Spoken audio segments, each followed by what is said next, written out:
நண்பர்கள் அனைவருக்கும் வணக்கம். ஜெய் ஸ்ரீராம். ராமாயணம் கதை சொல்லும் போட்டி. இது நம்மளுடைய மூன்றாவது தலைப்பு. ஸ்ரீராமர் இருக்கும் இடமே அயோத்தி. இந்த டாபிக் எங்க ஆரம்பிக்குதுன்னா, ஸ்ரீராமருக்கு பட்டாபிஷேகம் நடக்க போற முந்தின நாளும் அதுக்கு அடுத்த நாள், அதாவது பட்டாபிஷேகம் நடக்கிற அந்த நாளும் நடக்கிற நிகழ்வுகளோட ஒரு சம்பந்தப்பட்டது அந்த தலைப்பு. இப்போ ராமருக்கு பட்டாபிஷேகம் நடக்க போற முந்தின நாள், அப்ப தசரத மன்னன்ட்ட அவங்களுடைய மூணாவது மனைவியான கைகேயி தசரத மன்னன் தன்னை கொடுத்த 2 வரங்களை இப்போ நான் உங்ககிட்ட கேட்குறேன், அந்த வரங்களை நீங்கள் எனக்கு கொடுக்கணும்னு சொல்லி கேட்குறாங்க. சரி கேளுன்னு சொல்லும்போது தன்னுடைய முதல் வரத்தை கேட்குறாங்க. அது என்னன்னா, கைகேயியோட புதல்வன் தான் பரதன். அந்த பரதன் இந்த நாட்டை ஆகணும், அயோத்தி ஆகணும் அப்படின்னு சொல்லி தன்னுடைய முதல் வரத்தை கேட்குறாங்க. இது நியாயம் இல்லை, ராமர் நாளைக்கு பட்டாபிஷேகம் பண்ண போகிற டயத்தில் நீ இப்படி கேட்குற அப்படின்னு சொல்லி ஆரம்பத்தில் மறுத்த தசரதன் தன்னுடைய வரம் அதை மறுக்க முடியாமல் முதலாவது வரத்துக்கு ஒத்துக்கிறாரு. அடுத்து தன்னுடைய 2வது வரத்தை கேட்கிறாங்க கைகேயி.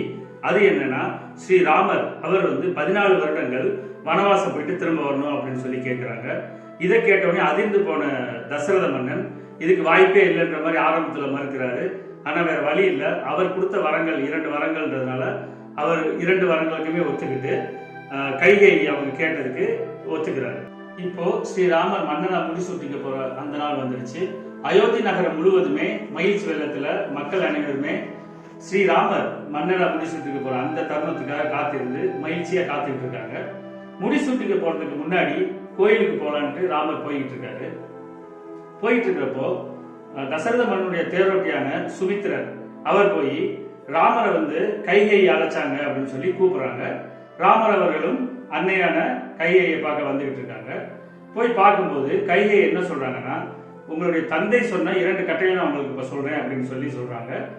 ஸ்ரீராமரும் மகிழ்ச்சியா சரி சொல்லுங்க, என்ன நீங்களே சொல்லுங்கன்னு சொல்லி கேட்கும்போது தன்னுடைய முதல் கட்டளையான, அதாவது தசரத மன்னன் சொன்ன முதல் கட்டளையாக பரதன் இந்த நாட்டுக்கு மன்னனா முடிசூட்டிக்கணும் அப்படின்னு சொல்லி சொல்றாங்க.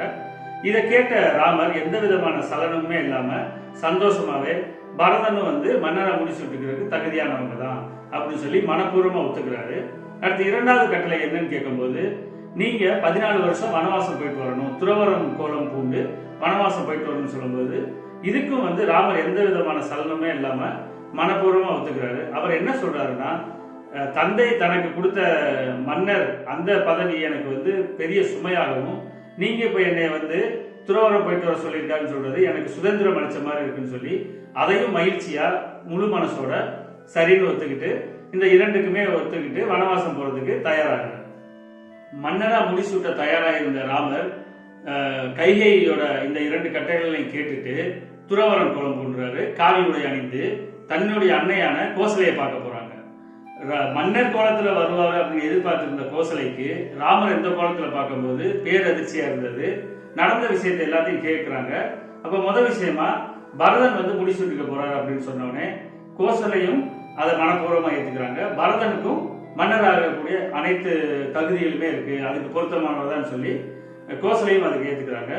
அடுத்து தன்னை 14 வருடங்கள் வனவாசம் போயிட்டு வர சொன்னாங்கன்னு சொல்லும்போது இது கட்டளையா அல்லது தண்டனையா அப்படின்னு சொல்லி கேட்கிறாங்க. ஆரம்பத்தில் இதை கேட்டு அதிர்ச்சியான கோசலை அப்புறம் அதுக்கு ஒத்துக்கிறாங்க.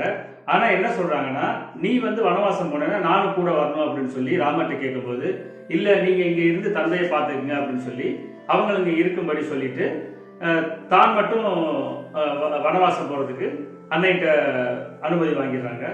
இதை கேள்விப்பட்ட லட்சுமணன் மிகுந்த கோபத்தோட தசரத மன்னனை பார்க்க போறாரு.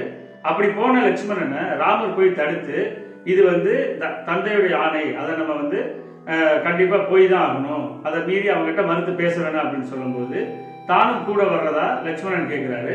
ஆரம்பத்துல இதுக்கு மறுப்பு தெரிவிச்ச ராமர் திரும்ப லட்சுமணன் வற்புறுத்தி கேட்டதுனால சரி நீ கூடவான்னு சொல்லி அவங்க 2 பேரும் சேர்ந்து வனவாசம் போறதுக்கு தயாராகிறாங்க.